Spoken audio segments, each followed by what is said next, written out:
Well, thanks for staying with us on the program this morning as we look to join our first guest who joins virtually, Mr. Sam Otuoye, the business editor, New National Star newspaper.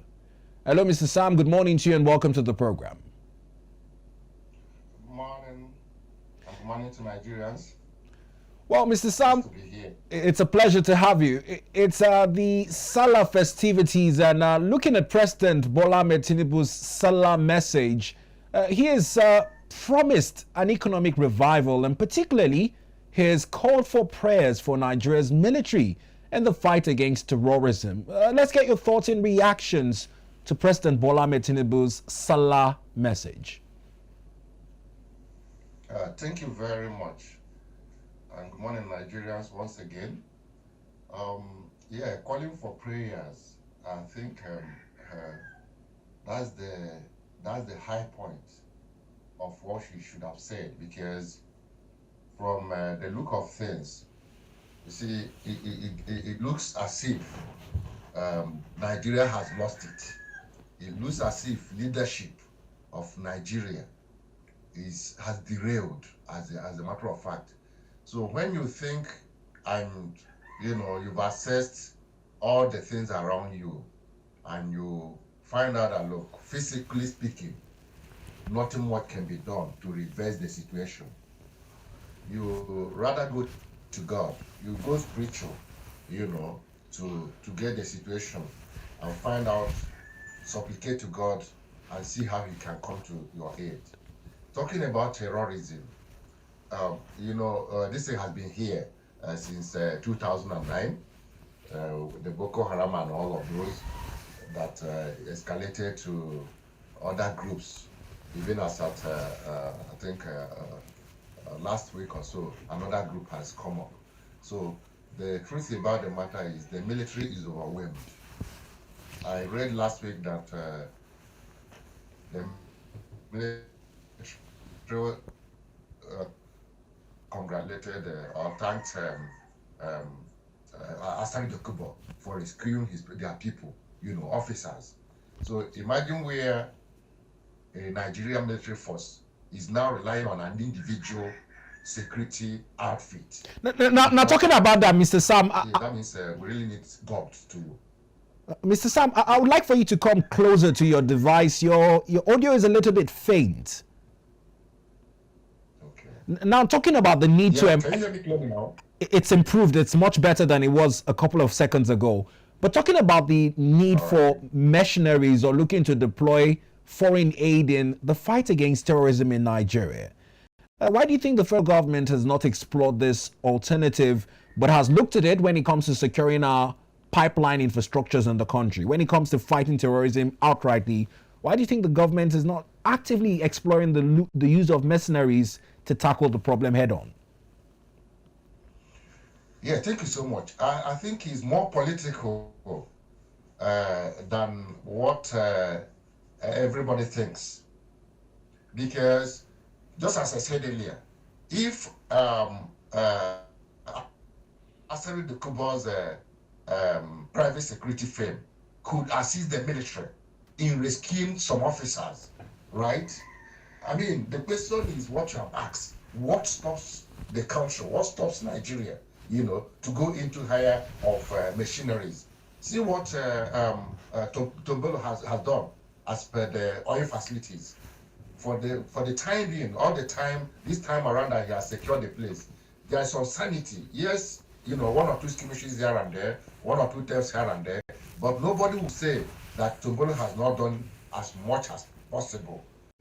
So what it means in essence is that aspect of ignoring getting machineries to fight terrorism in Nigeria, I think is a leadership failure. Because some time ago when this issue of getting machineries came on board, people were like, no, when you bring foreigners to come and assist you, it means that you have lost it as a sovereign nation. You don't do that and all that. But that is not true. Even developed countries are doing it. They are doing it. So what stops us from doing that is a leadership failure. Is because the people that are benefiting from this terrorism who don't want it to work because some people are benefiting from it. This is a ploy. I said it some time ago on this program that even a former governor in this country has come out to say that we brought them in. If somebody has taken responsibility, and here we are today, even the UAE of those sponsoring terrorists in Nigeria, they are Nigerians. We know them. The security agencies know them. But not insecurity, insurgency will go. It will surely go. So my worry that I tell people is that if the president sitting atop of Nigerian leadership is not doing anything about it, given that he is not an Hausa man, he's not a Fulani man, he's a Yoruba man, what has actually gone wrong? Because everybody would have, if you have to be a Northerner, a Fulani person, they say he wants to protect his own because the Boko Haram and all those people are majorly Fulanis. But this is a Yoruba man that should be disinterested in whatever situation and face the situation headlong. But he's still dilly-dallying. So the question is how, why? And you find politics inside of all this. No doubt about that. 2027 will be here. There's a way he will follow these people. They will make sure that life is difficult for him. So Mr. Sam, you think Mr. President hasn't taken decisive action yet because of the next election cycle? Yes, I can tell you that because every leader in Nigeria, when Jonathan was there, he did same.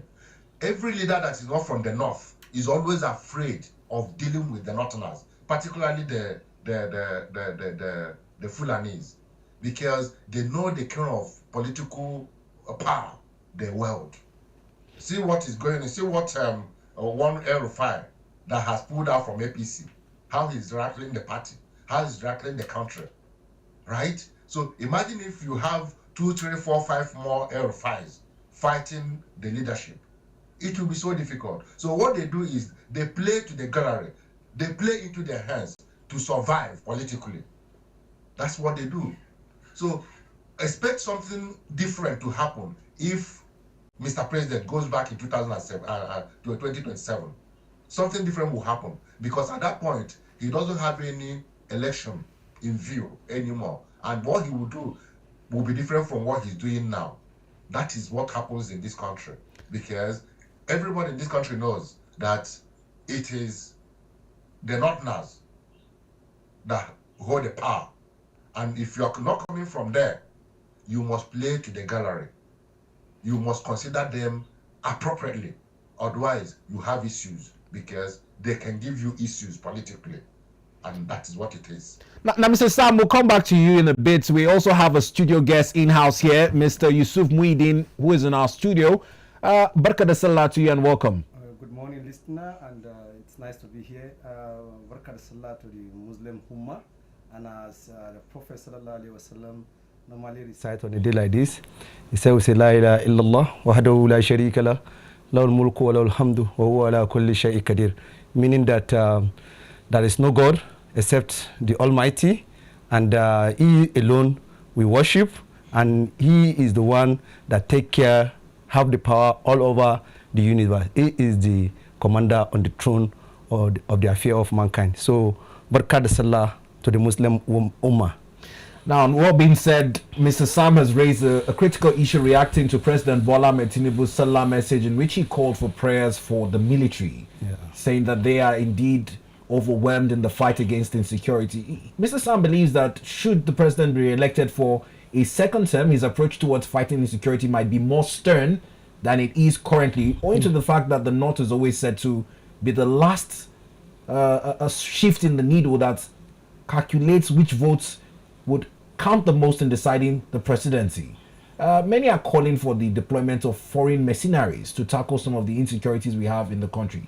Do you think that the president should do that now, or much like Mr. Sam said, wait till 2027? Every issue in this life have perspective as which you are saying it based on maybe where you are standing. So the perspective of Mr. Sam might be differ from my own perspective. But I want you to look at it from this angle. Nigerian military, in the history of Africa and the world, what is their record? How many forefront has Nigerian military been to? What was their performance? You know, when you are fighting a local militia, it's not a tea party. You are fighting yourselves. And the way you handle it is not by all and sundry. Let me give you an instance. The United States of America and the Al-Qaeda, where are they today?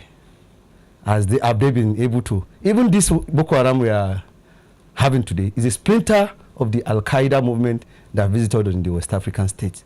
So, and Nigeria is the life wire of West Africa. So what I just want us to look at is that the military has been on the game. They have their eyes on the ball. Like I've said earlier, when you are fighting an internal strife, you don't. Your approach must be what when Nigeria was in Sierra Leone, it's a foreign land. When we are in Liberia, it's a different ball game. When we are at the World War, the Third World War, the West African frontier was led by the Nigerian infantry. One of the people that fought those wars were Nigeria. Go and see their record. And as it is today, the might and the power of our military is one of the first 5 in Africa, despite the so when internal security, there are a lot of way that now, Mr. Yusuf, as much as history serves Nigerian military on a high level. Now what I'm saying is that we tend to trivialize every issue. Insecurity is insecurity. Fulani or no Fulani, or whoever is in a tribe that is perpetrating this evil is still insecurity, and it's a particular geographical location that is affected. Before the Boko Haram, in Maiduguri, is there any tribe in Nigeria that are not present in Maiduguri? But today they have been displaced from their business and livelihood. Everybody was affected. Wherever they settled now is not where they love to have been. So when you want to approach issue and you trivialize it, you have missed it. So now let's talk about this geographical location in regards to the military's history. You cited Sierra Leone, Liberia. History book serves them good. Yeah. But currently now in the Middle Belt, particularly in Benue, where recently we saw the redeployment of the Chief of Army Staff in less than 6 days. Over 350 lives were lost in Benue. Part of the complaints is in response time from the military and the police in Benue. Many of the victims lamented that despite distress calls placed, it took forever for the military to come to their aid. Look, you see there is a lot of things that need to be looked at if you want to solve a problem. If you are looking at the military alone, you will not solve this problem. There is a lot of multifaceted angle that we should look at it. Let me give you an instance. The President, Commander-in-Chief of Armed Forces, came up with decentralizing so many things. And there was a time the policing in Nigeria said to be, we should have state police. Some of the governors kick against it. Are you with me? And you know, policing worldwide is 3 layers. You have the local sheriff, then we have the state police, and we have the federal police. In Nigeria, we have only one level. Now, there's a bill in the National Assembly currently being worked on to have a state police. Not until when we have such. The local security of Nigeria as it is, there are so many ungoverned space. Leave tribal. People take a lot of advantage in some instance to Christian something and put it to. The moment you give it to a tribe, this tribe will continue to thrive. You can't exterminate a particular tribe. I'll come back to you in a bit. Let's go back to Mr. Sam. Mr. Sam, Mr. Yusuf argues in the opposite. He is saying that as much as we're looking to tackle this issue headlong, we should not place blames. But even the police report in Benue particularly has accused marauding invaders. Whilst they have left out tribe, they have said it is marauding invaders that have unleashed the level of mayhem that is currently being reported in Benue. He's also recommended 3 layers of policing to tackle this issue. What do you make of Mr. Yusuf's position on the matter of fighting terrorism and insecurity? Yes, thank you so much. Mr. Yusuf made a very good history of the Nigerian army, you know, fighting in Liberia, in Libya, and all of those, and they did very well. And the question is, why are they not doing well in Nigeria? And that is why we're talking about politics coming into it. That they could do well, but I mean, instances are abound where the military went all out to deal with these guys, and they were betrayed. And instead of them to killing the bandits are killing them, you know. So we can't rule it out. But one thing I want to say here in terms of state police and all of those is that, yes, it will assist the military. The vigilante groups in communities are even assisting. You know, recently there was one kidnapping case in Imo State where they call them Gopal. And within an hour or less than an hour, the vigilante group in that community was able to rescue those kidnapped. It's because of they own the land, they own the forest, right? So if we actually form this vigilante group, since the what do you call it now, the state police thing is not forthcoming, we can rely on our vigilante groups, which the president has said the other day. He has said that, look, he has given assent to what do you call it now? Forest guards. Forest guards. Forest guards can even help. You see, it depends on how you manage these people. State police or no state police, if vigilante group is operating at optimum, they will suffice like the state police. If forest guards are operating like at the optimum, right, they can suffice as state police. It's a matter of nomenclature, right? So what we need to do as a nation, what we need to do as communities, even in Benue, even though the Benue's case has gone out of hands, because I wonder where they can start from. Even if you say, oh, vigilantes take over, forest guards take over, I wonder where they can start from. There's so much devastation, there's so much damage in that land, which is very pathetic, right? But what I want to say is that state police is very important. But before state police comes, we should fortify our vigilante groups, the forest guards. They can do a lot, because this kidnapping that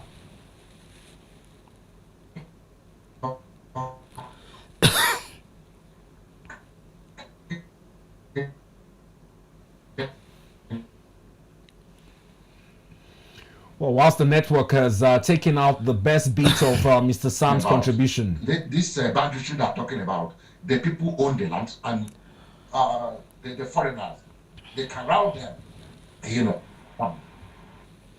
Well, Mr. Sam, we'll come back to you in a bit. Can I hear you again? Yeah, we'll come back to you in a bit to take your points. Let's come back to this.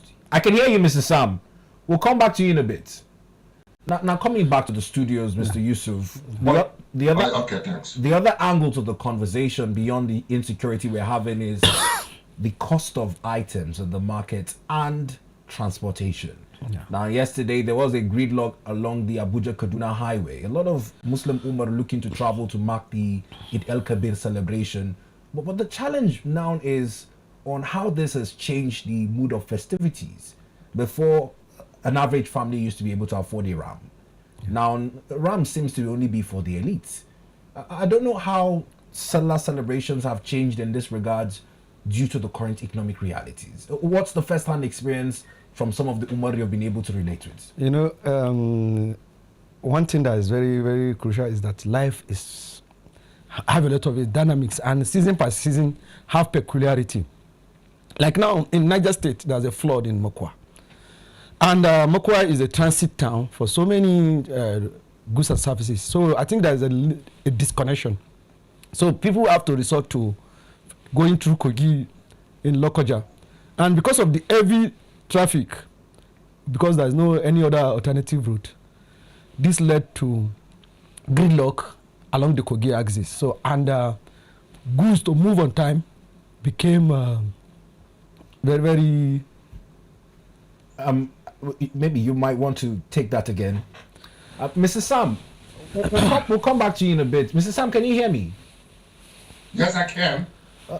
He has made a case for the gridlock experienced along major highways owing to the flood in Mokwa in Niger State, and how that has affected the cost of certain staple foods and particularly ram ahead of the Sallah celebration. But even before now, food inflation in some states had crossed double digits, 50% food inflation. It's another challenge in how it has affected the Sallah festivities. An economics I was speaking to yesterday said that it might even continue to the end of the year, December, affecting even other religious festivities. What's your take on this? Yes, thank you so much. You see, these are seasonal events, and is always expected.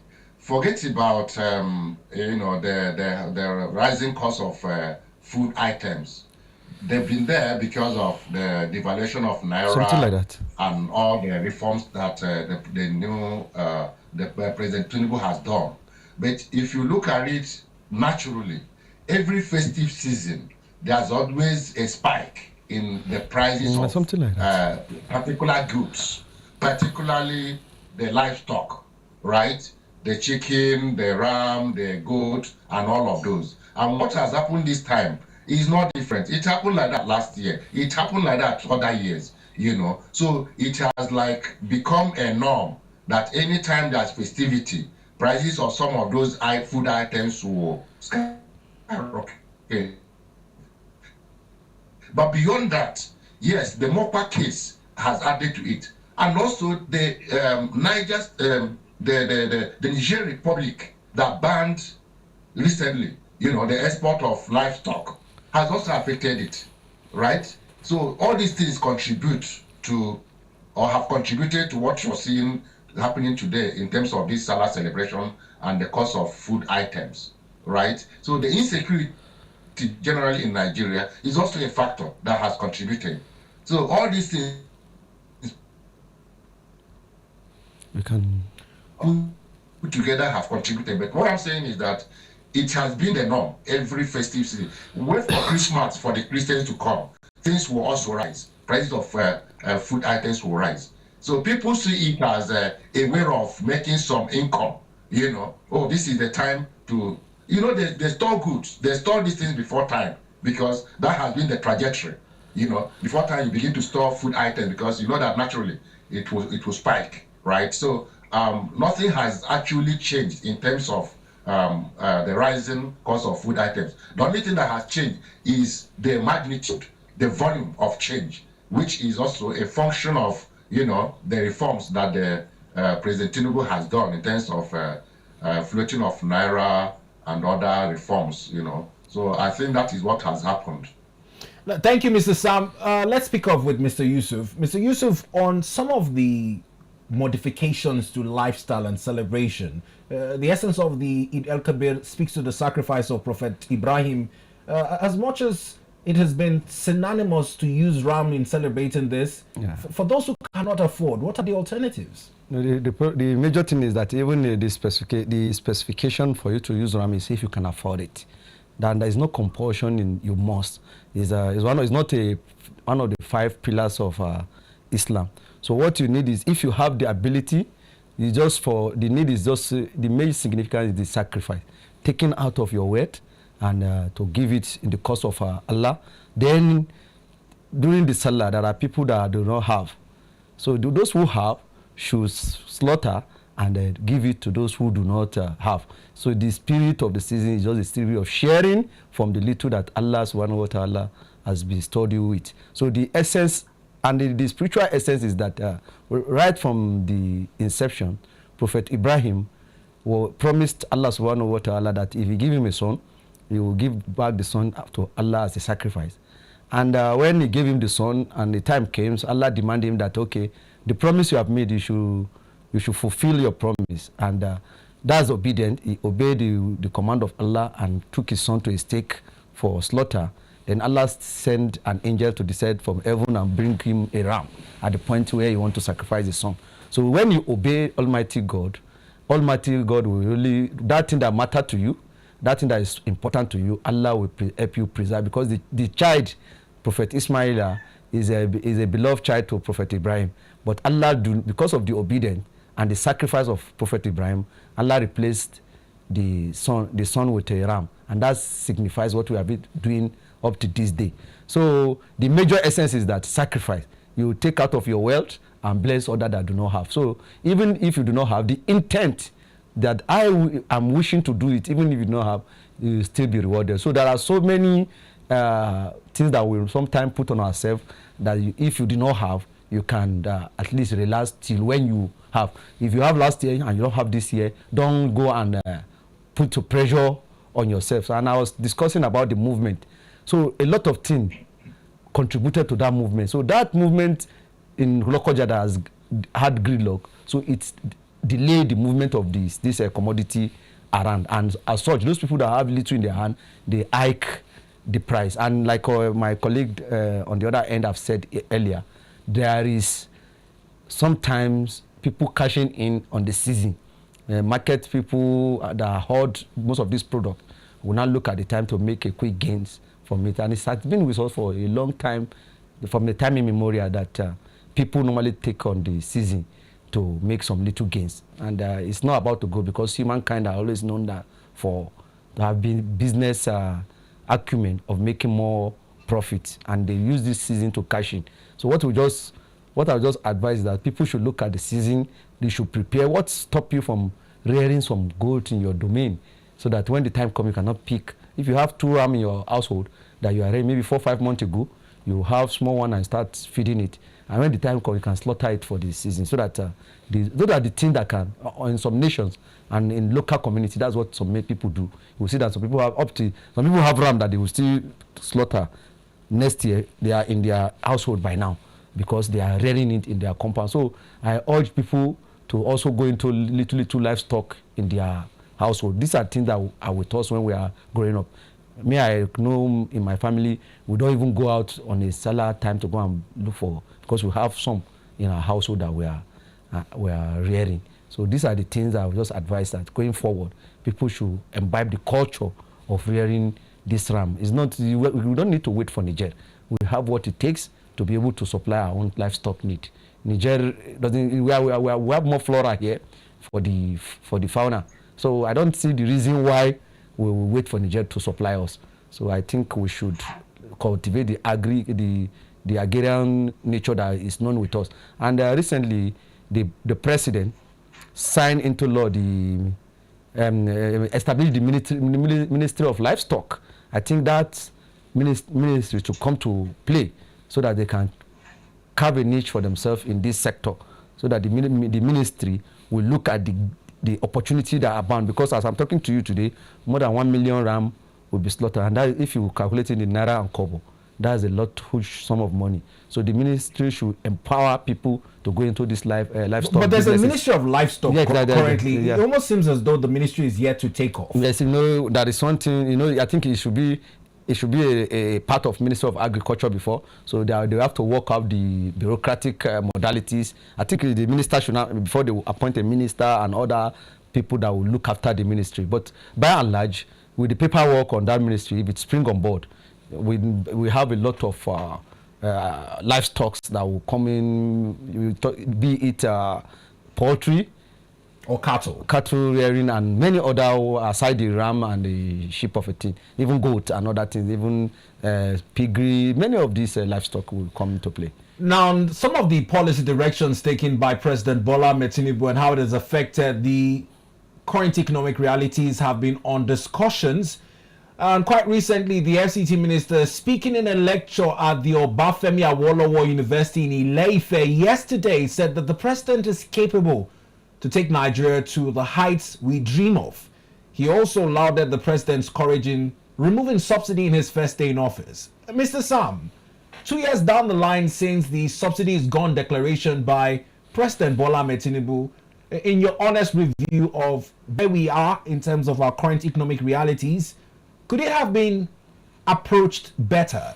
Or do you see the gains being banded by the APC as being reflective of our current quality of life? Yeah, thank you so much. Subsidy is gone, has become a rude mantra, as it were, because the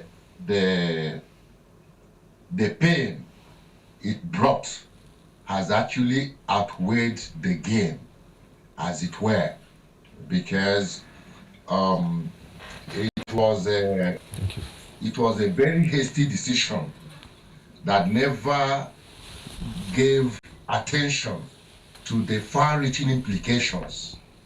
And you know, because of ego, Nigerians and our leaders are so much into egoism.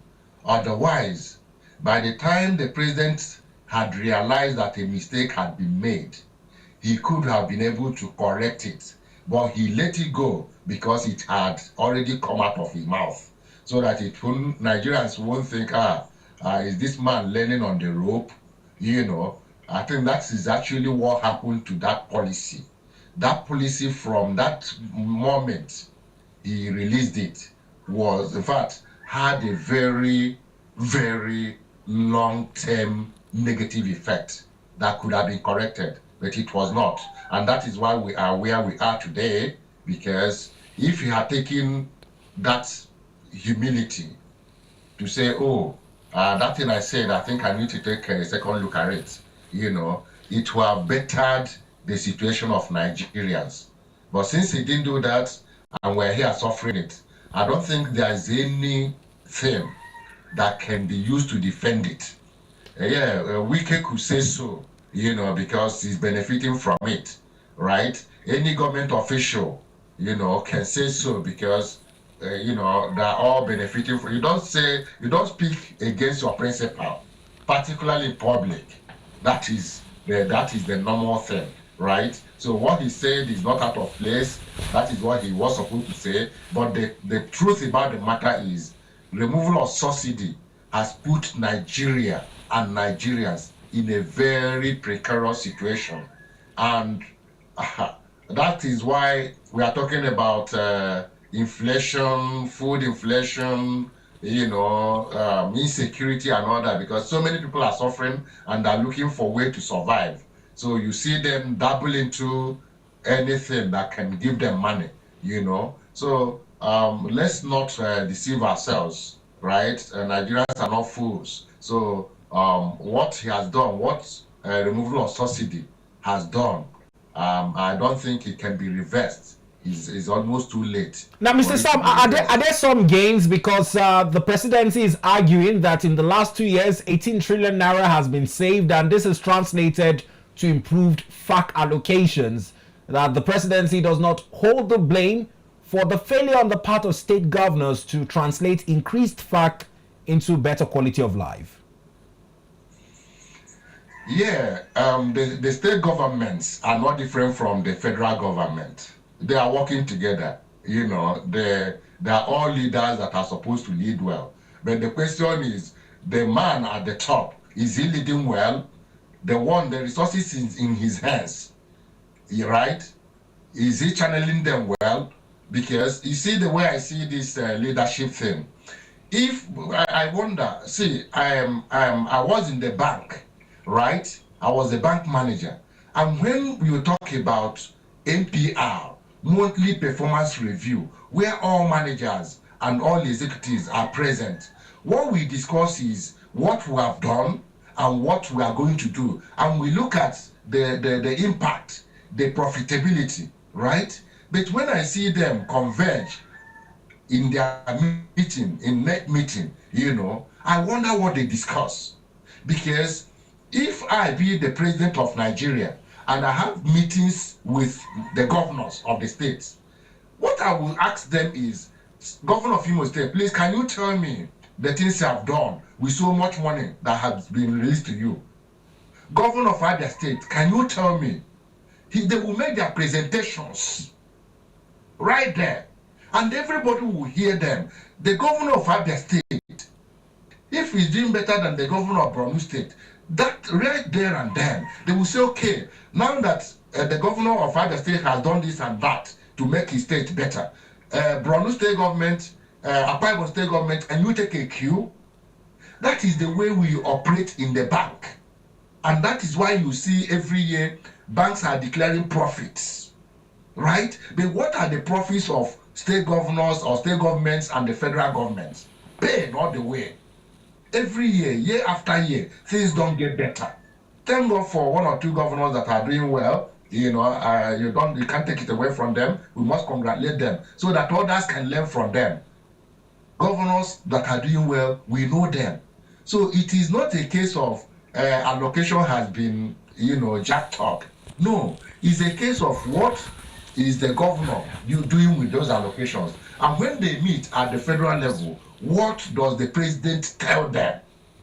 I think that is, we must begin to learn from the private sector.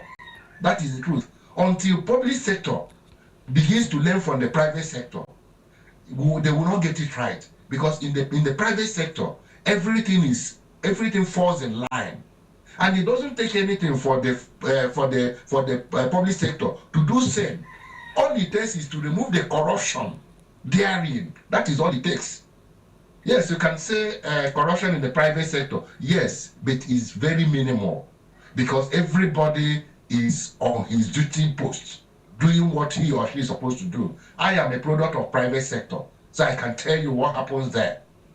Just for the government, the public sector, to take a cue of 10% of what is happening in the private sector, you will see a lot of change. Right? So it is not a question of allocation, it's a question of how do you manage it. Well, thank you, Mr. Sam. Let me get the thoughts of Mr. Yusuf on this matter. Mr. Yusuf, the subsidies gone declaration came with some promises. Yeah. Amongst those promises, we saw the back and forth between the Nigerian Labour Congress and TUC before part of the promises on minimum wage was agreed. Promises on compressed natural gas initiative, CNG, and its adoption is below par on what was supposed to be respite for Nigerians to reduce part of the cost of the subsidy removal. In your assessments, 2 years down the line, whilst the FCT minister is saying this is courageous to take Nigeria to where it ought to be, it's on the pains that the president has asked Nigerians to bear. Yeah. In your honest assessments, you see, should these promises have been better kept? You see, I normally like when you want to talk, you should back your talk with some statistical analysis and historical facts. During the Goodluck Ebele Jonathan, there was a foul cry of subsidy removal, and we went to town, bring down the government and said that we will not going. The president was part of that protest. Yes, we are. That's what I'm saying, that I'm even a proponent. I was student in school then. We said no subsidy, but when you study a situation, and during the campaign that brought in Muhammadu Buhari, he told a world press conference that the petroleum subsidy is a scam.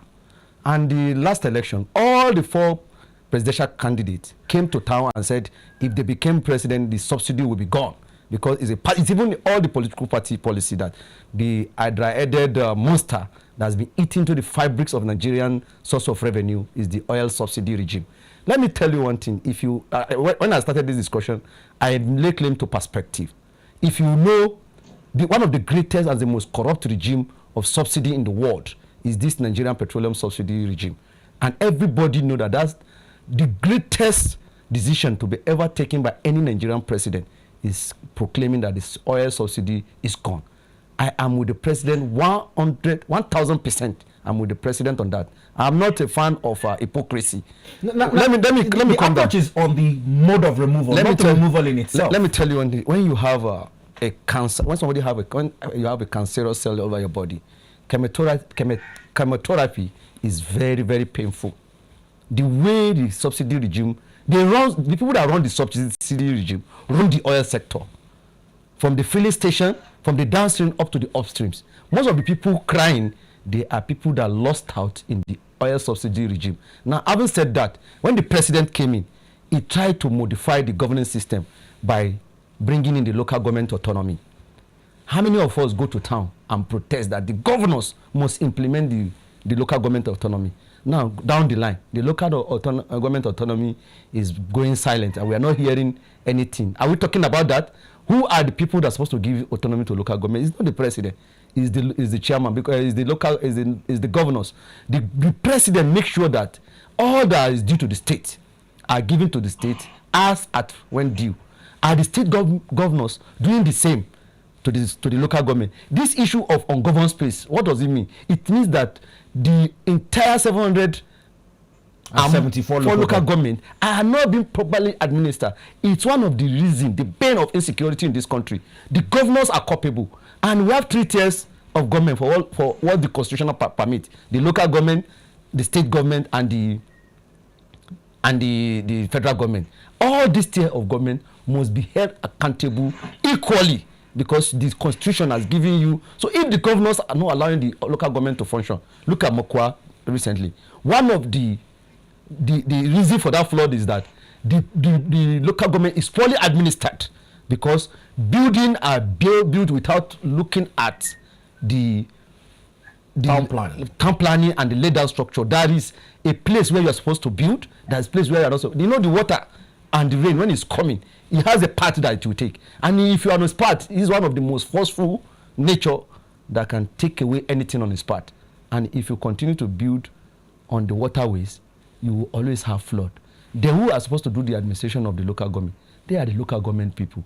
The state governors, they are not giving the local government what they are supposed to do, freedom and the way which they are supposed to carry out their function. That's why we are having an insecurity issue. Imo State and Kwara State, for instance, for 6 good years, they do not have local government. Peter Obi was in Anambra State. For 8 years, he did not conduct local government election. How do you think you administer such a place? The constitution does not permit you to administer the state on your own. And in as much as you take away the little powers that belong to the local government from them, look at how we conduct our election. We start from the polling unit. That's the smallest political unit we have in this country, to the ward, to the local government. So even the councillors must be in place. Are you with me? Then even in your ward, you must have some people that are coordinating things for you. The moment you remove all those layers, you will get insecurity, you will get irregular construction of towns, and things will not be properly done until when every tiers of government were held accountable and functional. And when the president came in, he even went to Supreme Court to get a judgment. But the governors came back and he said we should not blame the government, you blame the head.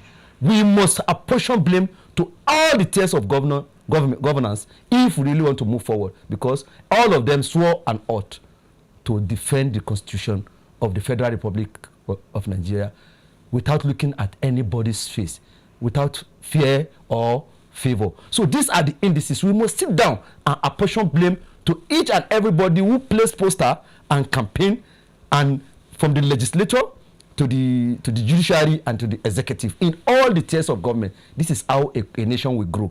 And if you say you want to, it's only in the very ground that you start digging from the top. But in the normal climb, it's from the roots to the top. Now, Mr. Yusuf says blame must be apportioned to all tiers of governments if we are to actualize the Nigeria of our dreams. We're still dealing with issues in the news this morning. On our virtual call, we still have Mr. Sam. Mr. Sam, we're moving on to the issue of the rising spate of abductions and killings. Much like Mr. Yusuf cited in Imo, there had been a delay in conduct of local government elections. Now, in today's Nigeria, 10 years down the line, states like Kwara, Imo, and Rivers are recording an increasingly thriving kidnapping business. The NSA, in his call this morning, said that it has to start with the issue of illicit arms. And they had also taken a bid to destroy over 1,433 illegal arms recovered thus far. What's your correlation when we discuss the thriving kidnapping ring and illicit arm business in Nigeria? Yeah, thank you so much. You see, those arms they are talking about, the question is, how do they come into the country? How do they come into the country? Who sponsors them? That is the question. You see, during, 2027 is around the corner. So the politicians themselves, they use all these guys to work, and they equip them with all these guns. When the political season is over, do they retrieve those guns from them? The answer is no. What do they do with them thereafter is where we are today. Is the kidnapping, is the banditry, is the proliferation of arms and ammunition in the nation. And again, the local government administration he talked about. Yes, local government administration he talked about is very important. But you see, when you say governors hijacked the local government administration, it is true. But then something can happen by the federal government, right? We were here when under President Obasanjo, when he stopped giving allocation to Lagos State government for I think creating development centers or so. He said no, he's not going to sponsor. We were here the other day when the River State government, right, the allocation was stopped by the Supreme Court. That no, if FUBRA does not go, we'll stop releasing allocation to the state.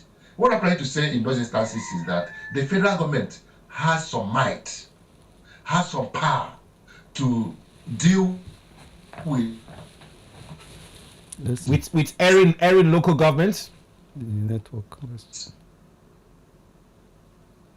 I think he's talking about punishment being handed from the federal government down to airing local governments. So what I want us to look into is that there is a lot of intrigues as far as Nigerian is concerned. Like the present president is trying to even unbundle the center so that the more power will be concentrated in the state. Local government administration.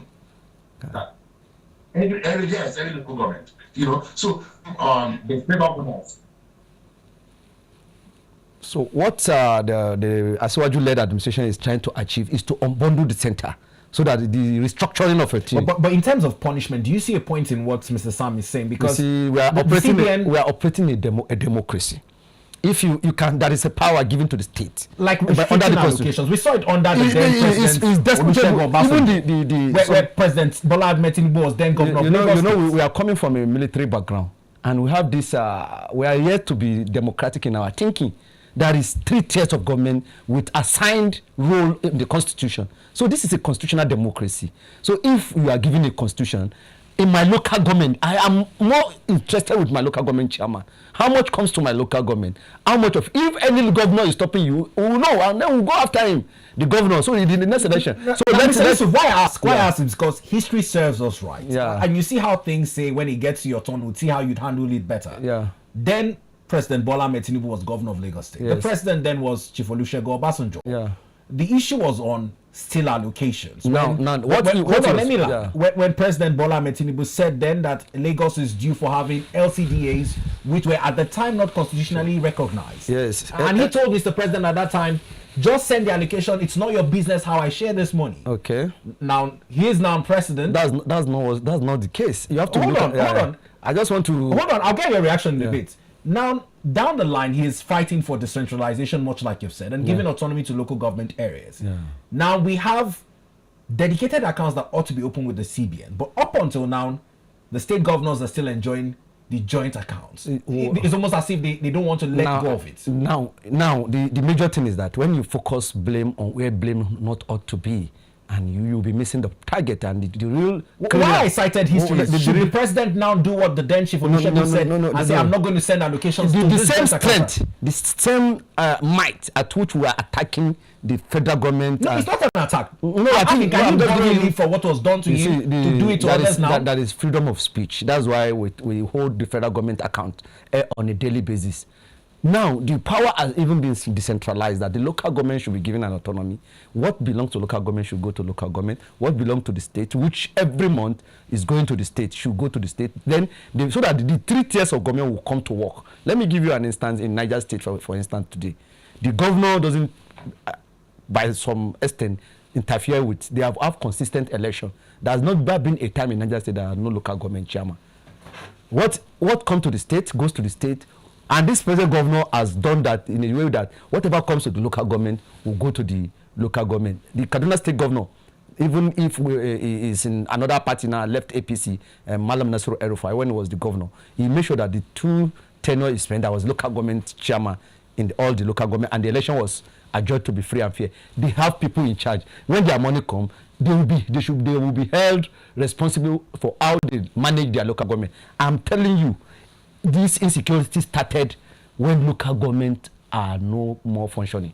One of the bane of insecurity in this country is non-functioning local government. Mr. Yusuf, understand my question. My question is, what does President Bola Ahmed Tinubu do now? Much like I cited Chief Olusegun Obasanjo, does he stop the allocations like Chief Olusegun Obasanjo wanted to do during that time? Or they went to court to stop River State. That's an arm of government who are supposed to work in nitty-gritty. That's why I said from the local area, if a chairman of a local government, you have the councillor who are supposed to play the supervisory role on the funding of the local government, are not allowed to function.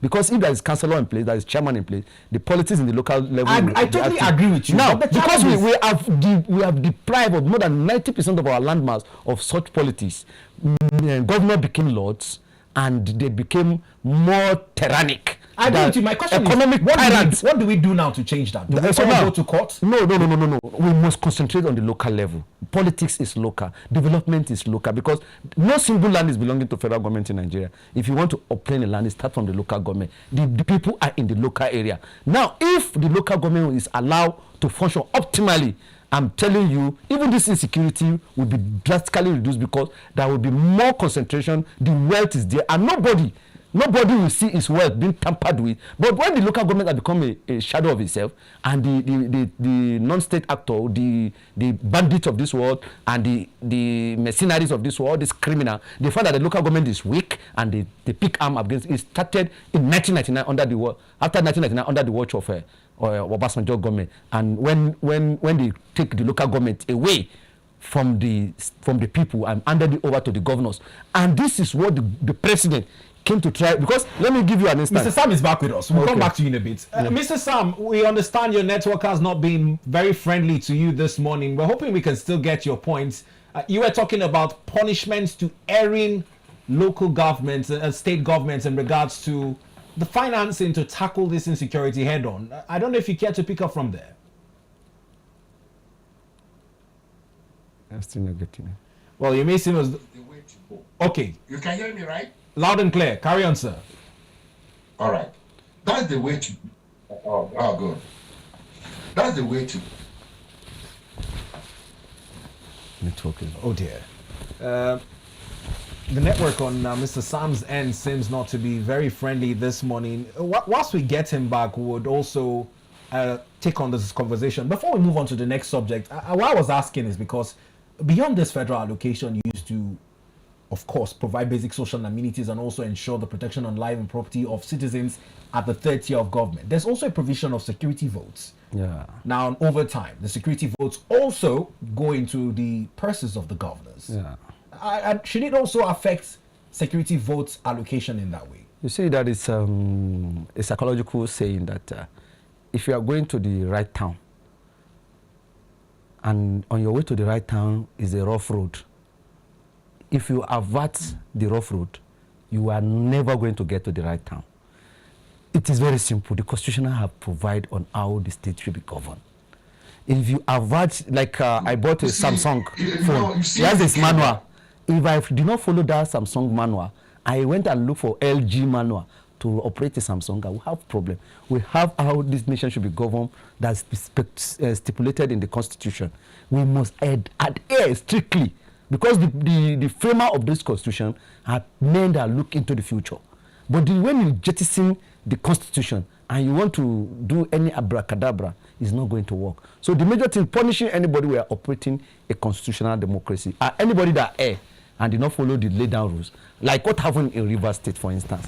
The governor jettisoned the legislature fought back, they went forth and back and forth, and they went up to Supreme Court, and the Supreme Court passed a judgment, which is, the three arms and the three arms of government was put to work in Rivers State, and the Supreme Court came to the party and said the Fubara-led administration in Rivers State is being draconian in its approach by using 3 legislators against 27 legislators. That is undemocratic, and the governor was sanctioned that he must work.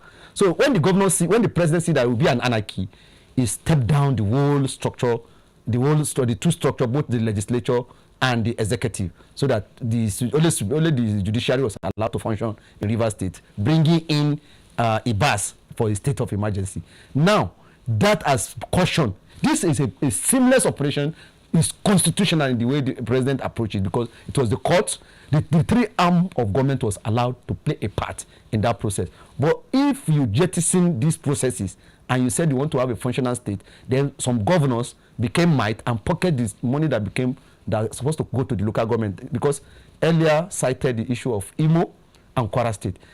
These people did not even want to conduct election for the local government in their 8 years in time until when the Supreme Court proclaimed that any state that refused to conduct election into local government space will not be given allocation, because they saw that the money will stop. Now they have to orderly. That's why we're having all our local government having chairman. You've deprived some people of their democratic right. You kill a particular tiers or a particular tiers of governance, and you said you want to have a development. How do you attain that development when you want to function as a dictator or an emperor? Most of the Nigerian governors become emperor in their nature, because nobody should function where they function. So the local government were killed. And when you kill the local government, I'm telling you, 70% of the cause of our insecurity today is as a result of non-functional local government, because these local governments are supposed to be a partner in progress, and people must be in charge. Not only be in charge, they must be allowed, just the way the governors are allowed to carry out their function. The local governments should not be in charge. The affair of the local government should not be interfered with. The people in local governments will now have a taste of democracy. Then development will trickle out, not because it's Asiwaju that is doing it, it's because this is what is stated in our constitution. That's why I said, I cited an example. I have an HP laptop, and I look for Dell manual to operate HP. If I'm having problem, I'm the cause of my own problem. The Constitution of Nigeria is clear as to how this nation should be governed.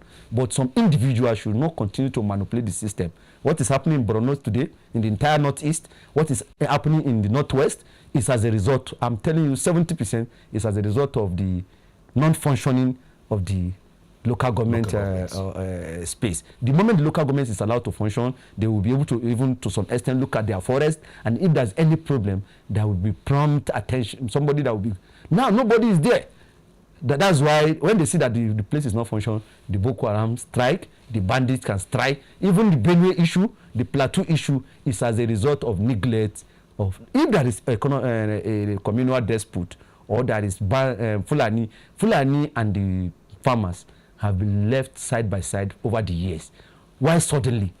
We must go to the root cause, and I bet you the neglect in the local government is one of the things that escalate, because the local government authority knows the farmer that come into their land space, and they will be able to, if there is any problem, they will be able to settle those people in real time before they will call on the state government to intervene. If it's bigger than the state government will now summon the federal government to come in. But when those mechanisms are not in place, my brother, we will just be going around this issue. Or any governor who had it in mind that he want to keep the local government money is surely not doing. Is one of those. They are one of those people causing this insecurity we are experiencing in this land, because the constitution is so clear as to how this nation will be governed. All right, let's attempt to reconnect with Mr. Sam if his network permits this time. Hello, Mr. Sam. Welcome back to the program. Well, network hasn't been quite friendly in allowing you to land your thoughts. Let's just go over it. Pick up from where you left off in a bit to see if we can get your point again. Okay, can you hear me clearly? I can. Carry on, sir. Yes, my colleague in the studio is so much talking about the local government administration that is now working, being the cause of insecurity. Yeah, you may have a point there, but the truth about the matter is the governor, before now, all these hula below about local government administration is because of the funds. But all the while, they normally have sole administrators, right? Most states have sole administrators. So local governments have been working. It's just that their funds are not being released to them fully, right? See what has happened in Benue State the other day, where APC won in all the local governments. The point is that even from the foundation of the local government administration, something is wrong. The process that you get these people elected is wrong. All they do is selection. How do you tell somebody that in a whole local government of possibly over 27, 30 and all that one party won all through? It is not possible, because those candidates cannot be the best in those local government areas, right? So what we are saying is that when we want to do the right thing, let's do the right thing head on. Let's conduct a free and fair election and put the right people, the choice of the people in place, not the party's choice, because that is what we are seeing. So when you have all the party, all the chairmen, from one party, that party will definitely take an upper hand. Will definitely tell them what to do. And I said something here the other time I was talking about local government administration. I said even with the Supreme Court judgment or ruling that has given them the power to control their resources and all of those, I said that some state governors gave the local government chairman that they selected, so to speak. Forget about the election that went on. We know how those elections were conducted. I cited an instance here where one of the states, the election was, the results of the election, they were called by names and not numbers. In so local government, so person won. No figures attached, right? So that shows how shoddy those elections were and that still are, because I know nothing had changed. Benue had the election last week or even this week, and we saw, this week, 3 days ago or so, we saw what happened. One party won or through. So the truth about the matter is, even the federal government that we are talking about to come and deal with the state governors that are erring in handling local governments properly, they are the same thing. You see, until we decide in this country to do the right thing, see, insurgency, insecurity is not because of the way the local government administration has run. No, it is not. Because if the state governor has had their money all the while, he can use that money to execute, the security issues in local governments. But that is not the question. That is not the case. Even the local government chairman, if you give them all the allocation, you see what happened when they were to give the allocation, so to speak. SEC came up, other policies came up, National Assembly came up to say, hey, you must do this. If you don't do this, we'll remove you, and all of those. Why the Bilabalo? Why the interest? Do they do it to the governors? Because as far as the constitution is concerned, what the governor is to the state is what the local government chairman is to the local government. That is what it is. But the whole few that erupted immediately, the Supreme Court ruled that the local government should be given the allocation. It was something else. And you begin to wonder why suddenly all these things are coming up. You see, we need to do the right thing. Let's leave politics here. Let's talk about the truth. And the truth must be told. And by the time we do it, we'll get results, positive results. That's my take. Well, thank you, Mr. Sam, on that. I see you looking to react to a point he raised. Is it on the conduct of elections? It almost seems as though the party at the center always sweeps all the local government areas. Any political party that is holding a sway in a state, if there will be an election because of the resources available and because they are the governing party, it was disrupted in 2000 after the 1999 election. We have all our local government were intact because the local government election was conducted before the presidential election. And those people that will now succeed after the 1999, it was 2003. When the 2003 election took place, those set of governors that disrupted the placement of all the local government appropriately. And since then, they have always been manipulating the local government space for their own personal benefit. So what I'm trying to say is that we must return to status quo if really we want to get it right. And the status quo is what is stated in the Constitution as to we have 3 tiers of government. Every tier should be given its fair share. If money is assigned to the local government, no governor should have any interest on that money. The local government have the councillor to supervise the legislative arm in the local government, so that the entire tiers of government will be functioning democratically. It's undemocratic for you to interfere in the affair of local government. And if you do, the consequence is insecurity, lack of governance. Look at primary school and primary health should be sole responsibility of the local government. if the money that assigned the local government has gone into the local government over the years, they will have been able to take care of their primary health and the primary education structure. Then I will still want to repeat it. Insecurity is local. When they kill in Benue, we say Benue, and they will assign like the Apaku local government, the recent one. It's assigned to a local government. If there is a chief executive in charge, it should be this chief security, so they can have a local sheriff who can go into, who know the forest, who can go nitty-gritty into that forest, make sure that they do preventive, not reactive. So if the funding is there is a roadmap in our constitution that empower them to have the security network with no matter of what nature. Maybe they will carry them gun, and you can get the real-time information from them. The moment you fail to plan, you are planning to fail. And the constitution is clear about the 3 tiers of government. They should function independent of each other, except if any lawyer can interpret it differently. So this is what our constitution says. You abandon the constitution. Then when you abandon the roadmap, you are not going to get to the end of the road. And that's why we are where we are now. So we need to go back to the basis if we want to function properly. Now, let me give you an instance as what happened in Lagos during the Obasanjo regime. What Asiwaju Bola Ahmed Tinubu was saying then is that the nature of Lagos is a cosmopolitan, a mega city of that stature. He saw that Ikeja, for instance. Just hold on, we'll get to that. Let me ensure that we say a proper thank you to Mr. Sam, although the network hasn't allowed for the best conversation.